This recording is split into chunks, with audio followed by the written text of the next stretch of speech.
Hi,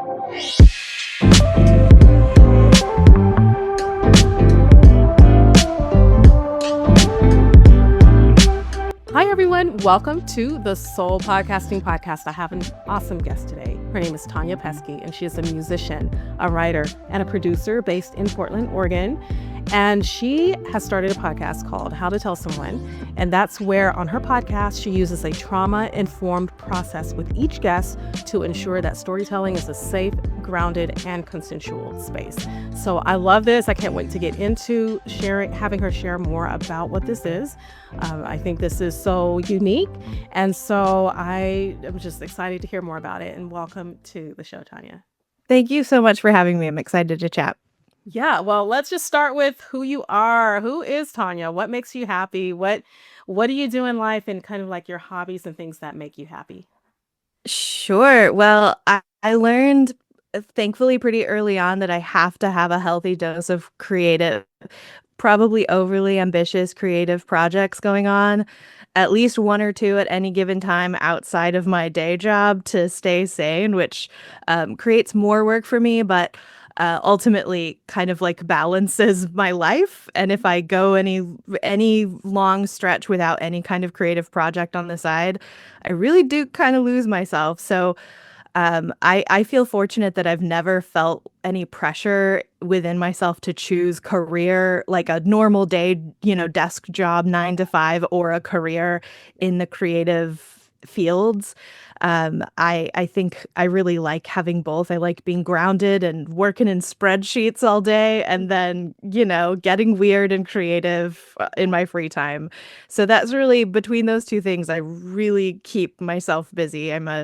During the day, I'm a nonprofit professional, and then I sort of bounce in between music projects and over the last 8 years or so, more like more varied projects like writing and podcasting. Oh, that's super cool and I have a lot in common with you because I'm a music person too. Love music, but then there's that part of me that I need a little bit of grounding. So I do have a day Yes. job, but this creative stuff, I can't give it up. Like I love it. Yeah. Yeah. I think some people don't believe me when I say this, but like it's never appealed to me to be a career musician. Like the fantasy of it has appealed to me, of course, but the idea of touring constantly, like the realities of being an independent musician Right. and building up your career from the ground up is like such a long shot and is so stressful to me. Like Yeah. that's the kind of I need routine, I need structure, and there's none of that. It's up to you to build it, and I can't be trusted. I need someone to tell me where to be and what to do sometimes. Exactly. Exactly. That's how I feel. Like my daughter she's a music person. She majored in music and then she's building a career in music, but she also just discovered that she needs a 9 to 5 like Yeah. schedule. So she went out and got a job in nonprofit, and now music is her kind of her side thing. But she told me like, Mom, this is super, super hard. Like it's like you really have to be dedicated to throwing your entire self into building your career in music, and it takes time to grow it.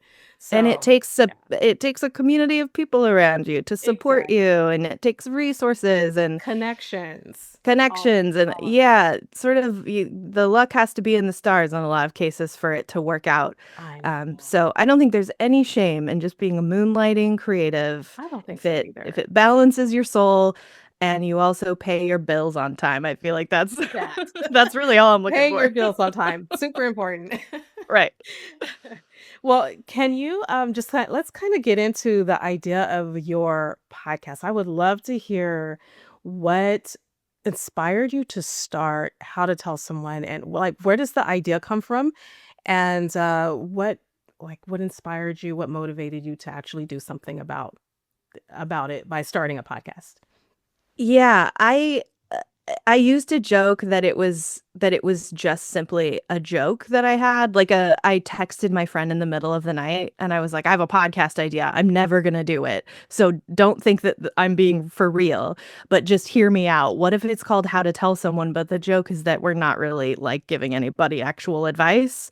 And kind of the point of it is that everyone's a mess and we're really bad at communicating, even when it's like communicating the most important stuff is like when we fail at it the hardest. And And I had this whole concept in mind, but I was like, also, by the way, this is a distraction from stress. Like, I'm not going to do this. Obviously, this is crazy. But I think all I needed was for her to give me a green light. She gave me an all caps, like, love this idea. And I was like, okay, I'll do it.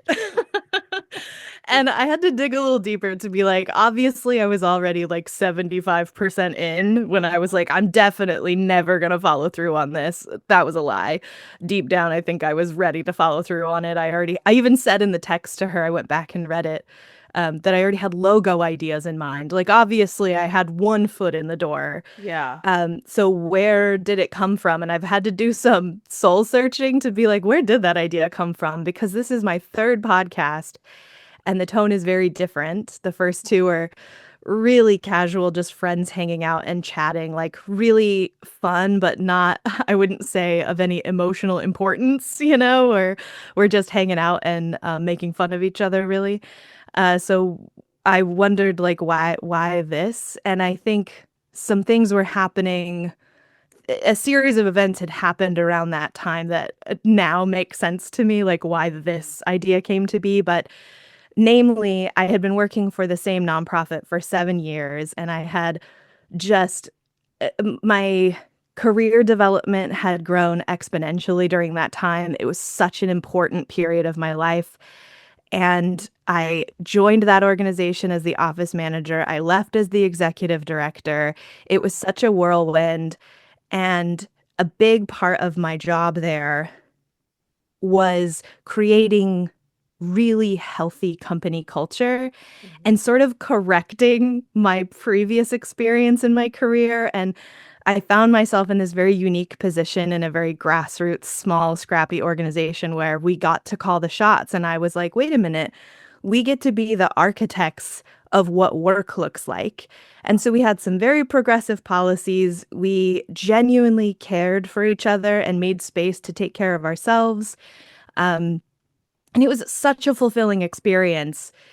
And it really it I just I felt very lucky to be in that position and be able to impact people, in such a positive way Yeah. and hear from people. Like, I'm working in a place with a culture that I didn't think was possible. And I felt the same way too. And all of that came to an end pretty abruptly. Mm. We had to close the organization. Like a lot of organizations in our field, we were an organization focused on gender equity and STEM, which Right. Right. I mean, there were closures left and right. We were watching it. All of our peers were shutting down, and it was a very stressful time. And then we were defrauded by our PEO, the company we hired to process our payroll, had been stealing from us for years. We had just found out. Oh my It was a goodness. whole thing. I was like liaising with the IRS and helping them investigate, and it was too much. We couldn't recover from the damage from that.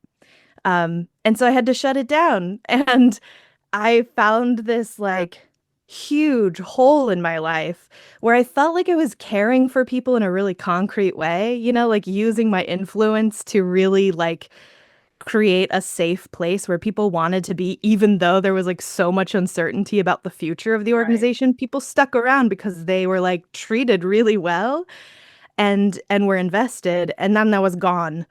And I think it makes sense to me that my focus creatively shifted to something a little bit more emotionally resonant Yeah. because I was like, I don't know if I'm going to land another position that's going to put me in that place again where I can have that kind of influence and Yeah. help people in a really like significant way. It makes sense that the next creative venture that I did would be, something a little bit deeper.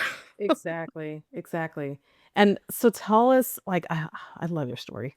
Okay, this is just there's so much to this, and how you were led into your podcast from your experience, and then not wanting to completely give up on like helping in some way and giving back and just contributing. How to tell someone, where did the title come from, and what is your podcast about? So I kind of see it from two different angles. In the aftermath of the organization closing, my last employee, we were sort of the last two people holding down the fort and closing things down properly. And we were both sort of feeling that like we didn't want to let go of this beautiful thing. And so we were still like meeting on Zoom as if we were employees and, like just struggling to fully let go. Right. And we decided to do some master classes together just to like sort of stay positive. We were both job seeking at the time and, Mhm. kind of leaning on each other for support. And she had mentioned that she wanted to do more writing, and I was like, "Oh, you should now is the time. If there was ever a time to invest in writing, now is the time when you're unemployed and everything feels like it's falling Right. apart around you." And something that really struck me was that she kept insisting that she didn't have any stories to tell, and I was like, "That is simply not true of anyone on the planet." Like, truly, I believe that with everything in my bones. There's no such thing as someone with, like, not an interesting story to tell. That is, like, filters that that's a projection that you're speaking through. That's not real. Yeah. And I think what concerns me about the direction that media is heading in is, like, the only stories that seem like they're worth telling based on what we're seeing, what goes viral, what gets the most attention, what's marketable, are these like huge success stories, like Right. rags to Rags riches. to riches. Yeah. Yeah. Exactly. And I'm not interested in a hero's journey. It's not always boring. Don't get me wrong. Some of them are really fun to listen to, but I don't connect with them Yeah. unless there's something deeper, like there's some universal emotional thread. Mm. That's the thing that I connect to. And those stories are thankfully a dime a dozen. You just have to know how to find it within Yeah. yourself. If you can communicate your feelings, the emotional truth of your experience, that's the story. And so we talked through that, and she told me a story that was just like funny and heartbreaking and touching and beautiful. And I was like, that's you just told me that off the cuff. That's a perfect story to write about. But there's still so much uncertainty. Like, is it really worth telling? So there's a lot of that. So how to tell someone was sort of me kind of building a structure to help my friends craft a story. And some of them were like locked and loaded. They were like, yeah, I have a story ready to go. No notes, no help needed. I'm ready. And others were like, I want to participate, but I don't really know. So I'd have to sort of like talk it through with them and say, well, let's find some threads and go down them and see what happens. And then build some worksheets for them to help them sort of Oh. uncover the deeper emotional parts of the story that people skip over because they're hard to talk about, but that's where the meat is. So so that's one side of how to tell someone. And then the other side is kind of the tongue in cheek, like I mentioned before, of like, this isn't actually a how to. We're not trying to give people advice. The point is to help others understand that, like, it's not uncommon. In fact, it's like maybe a universal truth that we're really bad at communicating, especially when it's important. And it was really, I think, interesting to me to kind of approach storytelling in a way that was less about the good and the bad guy, which is like the classic storytelling, and more about like, let's have some radical empathy for everyone involved when it makes sense. Some of these stories, it's very difficult to find empathy for some of the people involved. Yeah. But in others, it's like reflecting on our parents and their flawed approach growing up, but now we have perspective as adults and we think back and we're like, I can't tell you how many times it's come up there that someone's like, "Now I'm the age that my parent was at the time," and I'm like, "Damn." Right. I have a lot more understanding and empathy for what they were going through at the time. It makes sense that they didn't handle that super well. Yeah. So having that sort of like more emotional, multifaceted approach to understanding, because I think that emotional nuance and empathy is missing from storytelling in the viral sense of like what we're consuming on social media is like all about pitting people against each other. So how to tell someone is my attempt to sort of put something into the world that combats that kind of divisive storytelling. And as I'm listening to you, I'm hearing this sort of deep and grounded perspective. And there's nothing rushed and quick, and let's just get to the next thing with you. And you sound like a coach and like a mentor in some ways. I'd love to hear about your background a little bit too, because on your bio, I saw that it says that um, you blended your experience with CPTSD and your background in fostering psychological safety through your nonprofit work. Okay, that's a mouthful, but I would love for you to break that down and share like what that means and how that contributes to the work you do on your podcast. Sure. Well, I do live with CPTSD. I have such an incredible therapist. I always want to start with that because I think it's important to lead with like where I'm at today, I think. Yeah. I've had the same therapist for I think 8 years now, which is Oh, wild. wow. And I love her. If she retires, I don't know what I'll do. I'll show up at her doorstep knocking, I guess. um, but it's been a long journey of healing and getting to a place where I can tell my own story. Yeah. And I think I have my connection to this drive for personal storytelling is about how long I spent not being able to talk about the things that happened to me.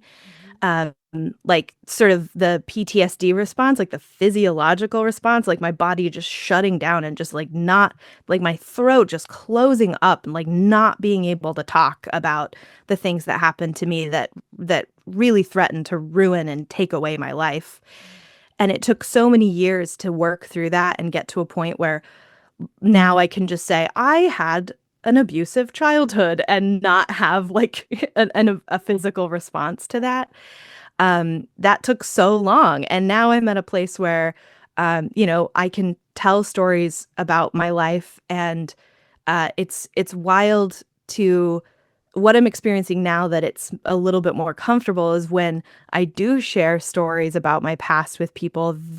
The most common reaction I get is like, whoa, I never would have guessed that. And I have such complicated feelings about that response because there's a part of me that's like, don't take away my pain, Right, you right. know? Like That's your I story. fought Yeah, really hard to be the person that I am today. Like exactly. it's a triumph that I'm here. Don't but it's also I have to be like, okay, well that's just a sign that I'm not showing up in the world as a broken person and I should be Mhm. proud of that.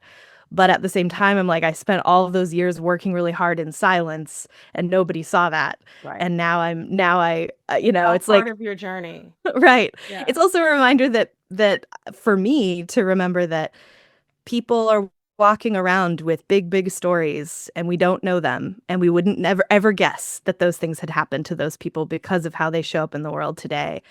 And that's just an important reminder to never make assumptions. But in my case, I grew up in an abusive household. When my mother remarried when I was about 8 or 9 years old, she married someone who was very violent Mm. and oppressive and emotionally abusive.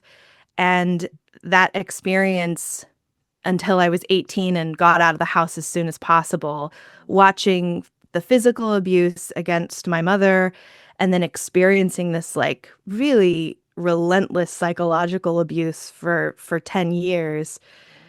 Yeah. Um it did a number on my mental state and Yeah. not being able to talk about that trauma shows up in a clinical setting. Like I developed a lot of diagnoses like you're bipolar maybe or maybe you're schizophrenic or maybe I had all these labels and I was medicated a lot as a young kid and it's so frustrating to look back on it now. I was like I was being traumatized. I was scared. I lived in so much fear that I thought someone in my family was going to die. It was just a matter of time because the violence was escalating so much, but no one saw that part and no one heard that and they just saw a kid that was really struggling and they saw the impact of it and didn't investigate the cause. And so I sort of internalized this feeling that I'm crazy. And that became so much of my Right. identity. Yeah. Yeah. And it wasn't until I went away to college I thought I'm free. I escaped it. I really thought like all I have to do is survive long enough to get out of the house and start my own life. That's what I need to do. And ironically, my plan was to be a therapist. So I went off to school. I was majoring in psychology. And in my first semester, that's when it really hit. And I was so confused about how miserable I was because I was supposed to be free. I was supposed to be like I had lived it. Like I made it out. But now I'm worse than I was before. And that's when I was diagnosed with PTSD and had to drop out of school because I could not function. Um, and my sort of career path just started immediately because had to join the workforce. I left school and I didn't have a backup plan. I don't have parents to take care of me if I fail. And so that's why I have a little bit of a winding career path is because I just had to hit the ground running and grow up very, very fast. Yeah. And found my way around into a career path much later in life. Thankfully, made the choice to go into nonprofits and found my way there. But that experience of being diagnosed with PTSD, it was like all these pieces fell into place and I was like, "Oh, right. How could I have been successful in this scenario? I was not set up for success. I had no parental support financially, emotionally, or anything. I was just on my own in the world, left with a lot of damage to deal with and no idea what I was doing. Yeah. And it took decades for me to get out of that. It takes time, but it looks like from what I hear, and we just met, but it just sounds to me like have you've carved a way for yourself. You are an overcomer. You are overcoming. And what I see is that you're helping others along the way. Somehow there's this connection that you have with people that runs a little deeper than maybe the average. And it sounds like to me that storytelling and giving people permission to share their voice is part of your calling. At least that's what I'm sensing here, that you are able to help people share where they maybe not have been able to. And it's been difficult for them, that you're able to help them to kind of maybe crack them open just a little bit and help them to see the importance of their voice. And so I appreciate that you're able to share your story because that helps so many others to say, okay, me too. Let me share mine. And I'm just wondering, like, uh, practically speaking, and again, thank you for sharing your story with us because that helps so much just to hear like that vibe that you're able to connect. And so, what do you think is the most important thing? Like, with someone starting a podcast today and they want to share their story, do you think the most important thing is like getting consent for sharing the story and helping others to do that? Or is it editing? Is it the prep work for the episode? Is it pacing? Is it like what aspects of running an interview and a podcast when we're helping others to share their story is more important? Well, that's such a big question, and I Yeah. think it's layered.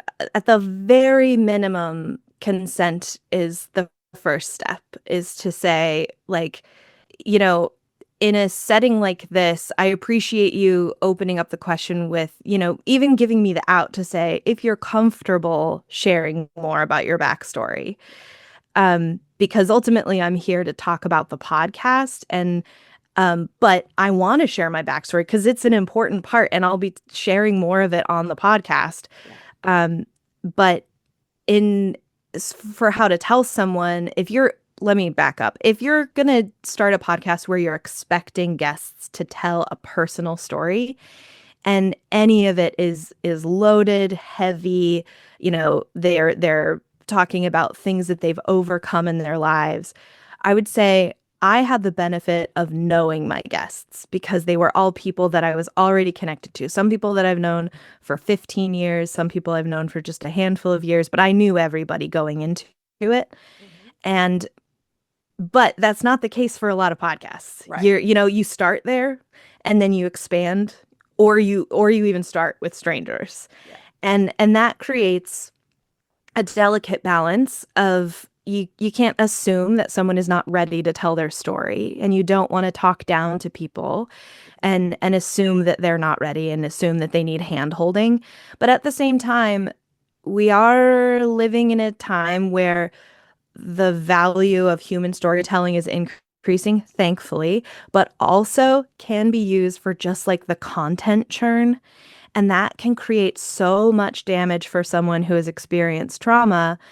I'll give you an example. I've sampled, I can't tell you how many podcasts I've sampled over the last 3 weeks or so, and a lot of storytelling podcasts. And I'm hearing someone tell a story about spending a lot of their adulthood being homeless, and they're being extremely vulnerable, telling very specific stories that they've lived through, and the host is just completely emotionally detached from the conversation.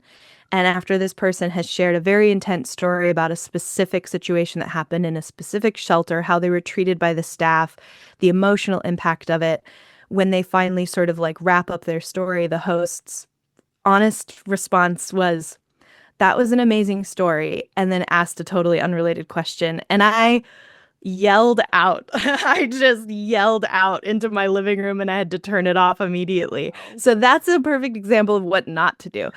I think that it's so good that we have this is such a perfect medium to create space for people to tell their story.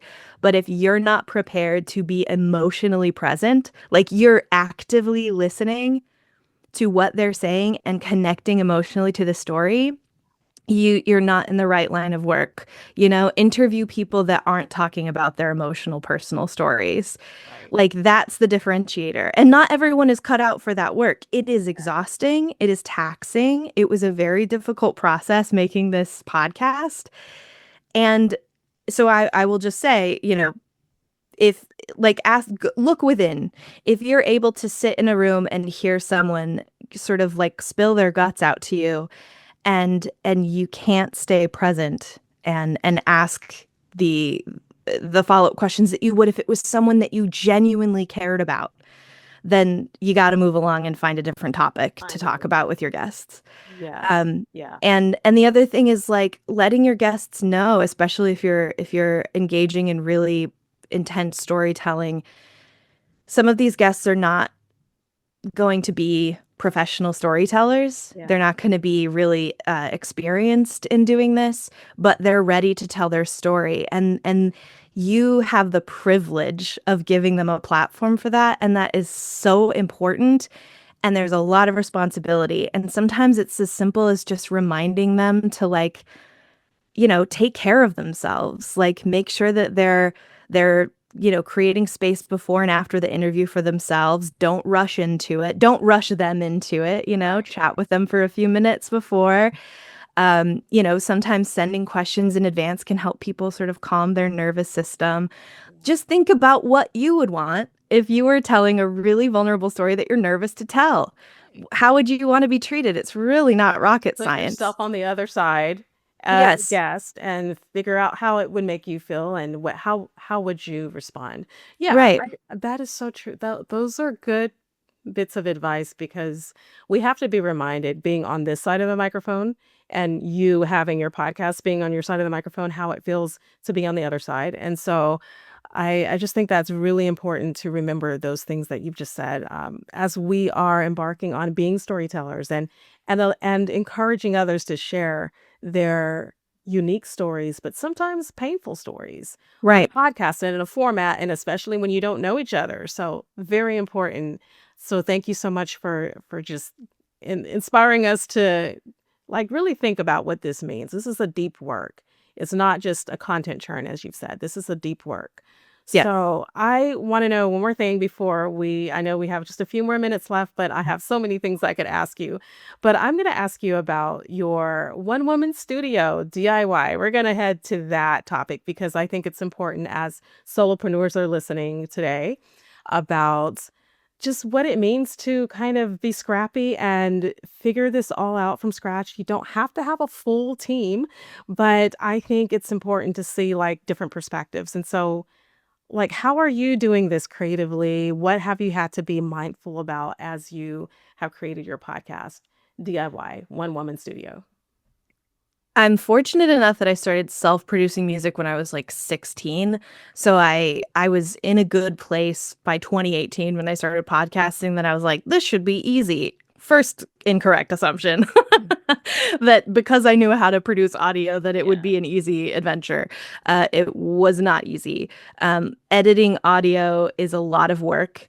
It's always going to take longer than you think it's going to take. Yep. Every single time. I still fool myself into thinking I can edit an episode in a day. But that's also because of how I've recorded. I kind of shot myself in the foot with my choice for the production approach. I was about to say, Tonya, you have a lot of soundscapes and cinematic things happening, and I've listened to your trailer, and oh my goodness, it's beautiful. So Well, it must thank take you. a good while to edit, though. Yes, I'm editing like 3-hour conversations down to 60 to 75 minutes because I don't want to rush people because they're doing personal storytelling without really a plan. We're just talking. Yeah. And so anyway, I will say I kind of just want to say what not to do. Don't get bogged down in the decision fatigue about equipment. Yeah. It is just such a minute difference between a lot of these mics. Choose what's in your budget. Start there. Thank you. Most condenser mics on the market are going to make you sound good. Is it going to be that much more noticeable? People are streaming it digitally either way. A lot of these are recorded over the internet, so the sound quality kind of goes out the window anyway. So, like, don't feel like you have to spend a ton of money on equipment. Oh. I've gotten by. I feel like I've had such an intense DIY approach to every creative project I've done since I was a kid. I don't really know where that comes from. Maybe it's just the rural kid in me growing up around blue collar lumberjacks. I just feel like I should do everything myself. And so I would say, start with the basics, start with what's in your budget comfortably. And then also create a space that feels good. This is so important. Like, you're going to be spending a lot of time in this space. So set it up in a way that feels like a place you'd want to spend time in.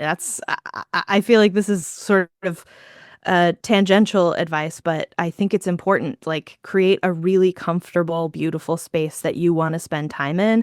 It will change your approach. It will change your mood. And then also, it's easy to get overwhelmed by what you don't know. And I think the benefit of starting audio production so young is that I didn't have that intimidation. I didn't feel overwhelmed. I was like, I'll figure out anything. I can do anything, Popped right in. Exactly. I'm glad, because if I had tried to start as an adult, I think I would have had a much harder time. Ironically, the older I get, the less certain I am about anything. So, be patient with yourself. It's going to take more time than you think. And it's so worth it when you finally finish your first episode and you listen back to it. It's like such an incredible feeling. And there's no such thing as perfection in podcasting. Like, truly, it's really hard to let go and just be like, this is good enough. I have to move on with my life. Because you just want to keep editing and keep tweaking and making it perfect. But like you said, there's no such thing as perfect, and just take it for what it is. It's worth it. And also fit it into your life. Like, I can't do a weekly podcast. That's just not going to work for my capacity. I just can't do it. I don't have the discipline for it. I could do stints. This is why How to Tell Someone works for me. I worked on it for a year. So I started recording earlier in the spring, and then I took 3 months off to be very depressed and overwhelmed by the project, and then came back to it, and then edited it all at once in a very fast sprint, where I was editing 6 hours a day. And then I'm going to take a long break before I do any podcasting again. So, having a DIY studio is like dreamy in that you have complete creative control. Yeah. And then everything else is hard. I love that you're doing it your way, and you know yourself, you know your capacity, your routines, how things work for you, and that you just mentioned stints. You have a certain amount of capacity for editing, and then for recording, then you need a break. So everybody works differently in different ways. But Tonya, you are awesome. I appreciate the time we've had together. I wish we had more time, because there's so many more things I would love to chat with you about. But can you just share with us how we can reach you to listen to your show and anything else that you're going to be coming up with in the next year or so? So how can we reach you?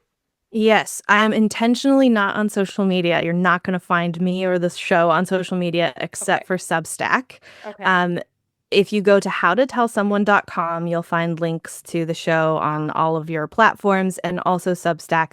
I'm doing a lot of writing, some behind the scenes content about the guests and the show and follow ups for our guests after it's going to be published. The show will come out on January 12th. And then there will be a second set of stories later this year. Date TBD for all of the aforementioned reasons I need a break. But if you follow on Substack, that's where you're going to get a lot of extra stuff. So that's what I recommend.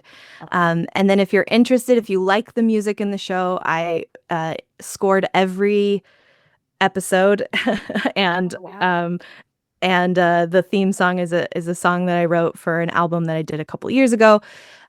Music is Hexteria, Hexteraa, and you'll find links to that all over the place too. That's amazing. So we have a music producer, podcaster, just you have a lot going on here, but I love what you bring to the table. Your flavor is just different. Your vibe is different. You're unique. And so I love it. Thank you so much for all that you've shared to encourage podcasters. I appreciate you. Thank you so much for having me. It was great chatting with you.